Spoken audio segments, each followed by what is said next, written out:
আমি সম্মানিত আমার মাথার তাজ ওলামাদেরকে জাতীয় ঐক্যের আহ্বান জানাই।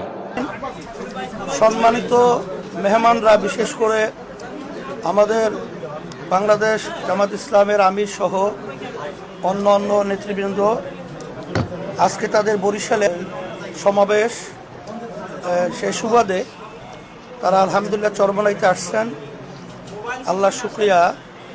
আজকে আমরা মেহমানদেরকে পেয়ে অত্যন্ত খুশি যে আল্লাহ রাব্বুল আলামিন যেন আমাদেরকে ইসলামের পক্ষে, দেশের পক্ষে, মানবতার পক্ষে আল্লাহ যেন আমাদেরকে ভালো কাজ করার তৌফিক দান করে। আমরা যেন সবাই একত্রিত হয়ে, আজকে বাংলাদেশটা 53 বছর স্বাধীনতা শেষ হয় 54 বছরে পড়েছে, কিন্তু আসলে মূলত যাদের মাধ্যমে দেশ চলেছিল, আসলে এদের মাধ্যমে আমাদের জাতির যে প্রত্যাশা ছিল, যে আশা ছিল, সে আশা কিন্তু বাস্তবায়িত হয় না। আমরা যেন সবাই পরামর্শ ভিত্তিক এই দেশটা যেন সুন্দরভাবে এবং ইসলামের পক্ষে, মানবতার পক্ষে কাজ করতে পারি, এই তৌফিক যেন আল্লাহ আমাদেরকে দান করে, এটা বিশেষ করে সকলে দোয়া করবেন এবং আমরাও দোয়া চাই। সবাইকে সামনে রেখেই আমরা বলতে চাই যে আমরা শুধু আল্লাহর জন্য পরস্পরকে ভালোবাসি। আমাদের এই ভালোবাসা আল্লাহ যেন কবুল করেন। আমাদের দেশে সঠিক কতজন মানুষ আছে এর হিসাব যেগুলো ভিন্ন ভিন্ন সময়ে দেওয়া হয়, একটার সাথে আর একটা মিলে না, কিন্তু আমরা ধারণা করি যে এই সংখ্যাটা 18 কোটির কম বেশি হবে। এই 18 কোটি বনি আদমের মধ্যে শতকরা 100 জনের মধ্যে 91 জন তারা নিজেকে মুসলমান হিসেবে পরিচয় দিয়ে স্বাচ্ছন্দ্য বোধ করেন, কিন্তু বাকি যারা আছেন 9% বা কিছু কম বেশি, তারাও এই দেশের মানুষ, ভিন্ন ভিন্ন ধর্মের তারা অনুসারী। এবং আল্লাহ ভালো জানেন কিছু নাস্তিক যারা কোনো ধর্মের উপর, কোনোভাবেই আল্লাহর উপর, সৃষ্টিকর্তার উপরে কোনো ঈমান রাখে না, সেই রকম লোকও থাকতে পারে। কিন্তু সব মিলেই আমাদের প্রিয় বাংলাদেশ। ইতিমধ্যেই পীর সাহেব বলেছেন যে স্বাধীনতার এক 54 বছর চলে গিয়েছে, কিন্তু দেশ, আমরা একটা স্বাধীন দেশ হিসাবে যে মর্যাদায় থাকার দরকার, এটা আমরা পাইনি। এবং এটার মূল কারণ হলো দুটো জিনিস, আমরা সবসময় বলে থাকি, একটা দুর্নীতি আর একটা দুঃশাসন। তো যেখানে আল্লাহ তাআলার দেওয়া বিধান থাকবে না, দুর্নীতি সেখানে অবশ্যম্ভাবী, দুঃশাসনও সেখানে দুর্নীতির হাত ধরে আসবেই। এই দুই যন্ত্রণা থেকে মুক্তি পাওয়ার একমাত্র পথ হচ্ছে আল্লাহর বিধান।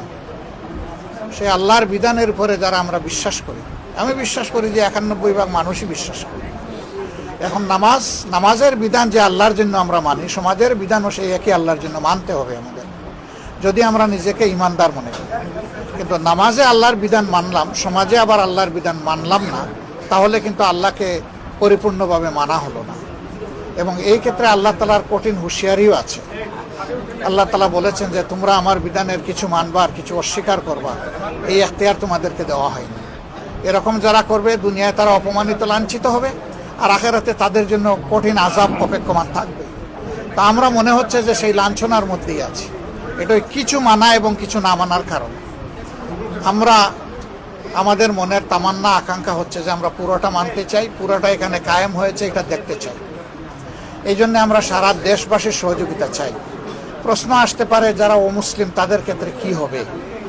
তাদের ক্ষেত্রে মদিনায় যে বিধান ছিল সেই বিধানে কায়েম হবে। মদিনার বিধানের অধীনে সমস্ত ধর্মের মানুষ তাদের পূর্ণ নিরাপত্তা বোধ করেছে এবং নাগরিক সমস্ত অধিকার তারা পেয়েছে। তবে হ্যাঁ, মুসলমান অথবা অমুসলমান এটা প্রশ্ন নয়। প্রশ্ন হলো যে রাষ্ট্রের সাথে কেউ যদি বেইমানি করে, গাদ্দারি করে, তাহলে ইসলাম তার জন্য কঠিন শাস্তিরও ব্যবস্থা রেখেছে। এটা কোনো বিশেষ ধর্মের জন্য নয়, যিনি গাদ্দারি, বিশ্বাসঘাতকতা করবেন তার জন্য সেই শাস্তি আরোপিত হবে। আলহামদুলিল্লাহ, বাংলাদেশের জনগণের মনে আকাঙ্ক্ষা যে ইসলাম একবার এই দেশে কায়েম হোক। আপনার মহব্বত, আপনার প্রিয়জনের মহব্বত, দেশের